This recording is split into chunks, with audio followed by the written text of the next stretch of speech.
Kabupaten Aru belum memiliki peralatan PCR.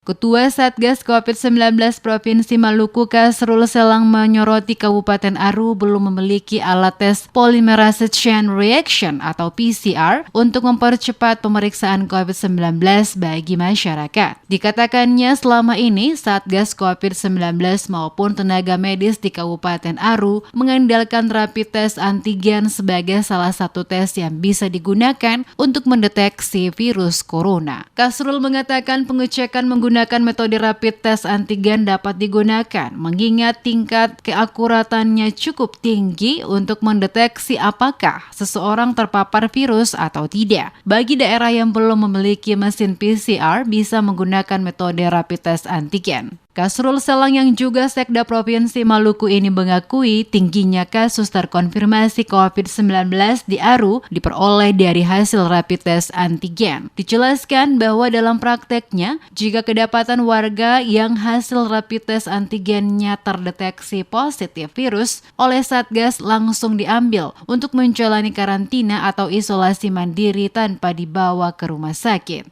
Karena kan PCR kan belum ada di sana. Mesin PCR itu, PCR. Dia dengan antigen saja dia menganggap itu sudah terkonfirmasi dan itu memang bisa dibenarkan karena antigen ini punya akurasi kan cukup tinggi. Nah daerah-daerah yang belum ada PCR boleh dilakukan dan langsung diperlakukan seperti orang positif COVID. Artinya dia langsung karantina mandiri, isolasi mandiri di rumah dan meskipun dia pasien banyak tapi tidak ada di rumah sakit. Ini saya kira apresiasi juga strateginya mereka gitu kan. Mereka melakukan testing yang positif langsung diambil.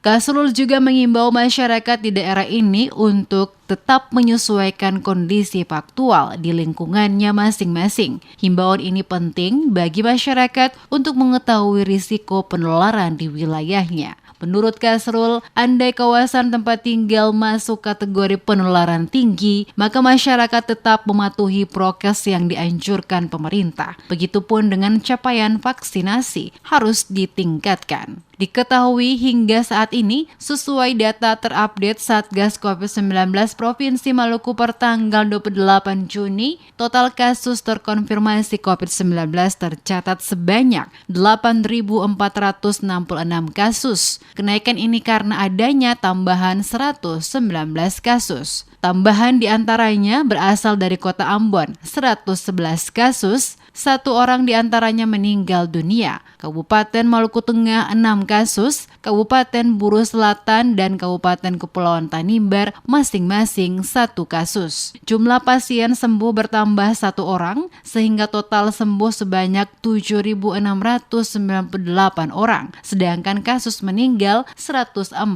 orang. Data COVID di 11 kabupaten kota per 28 Juni, Kota Ambon yang tertinggi dengan 399 kasus, Kabupaten Aru 129, Kabupaten Maluku Tengah 54, Kota Tual 15, Buru 13, dan Seram bagian Barat 7 kasus. Kabupaten Kepulauan Tanimbar 6, Kabupaten Buru Selatan 4, dan Kabupaten Maluku Tenggara 3 kasus. Satu-satunya daerah dengan 0 kasus COVID-19 yakni Kabupaten Seram bagian Timur, sehingga masuk kategori zona hijau.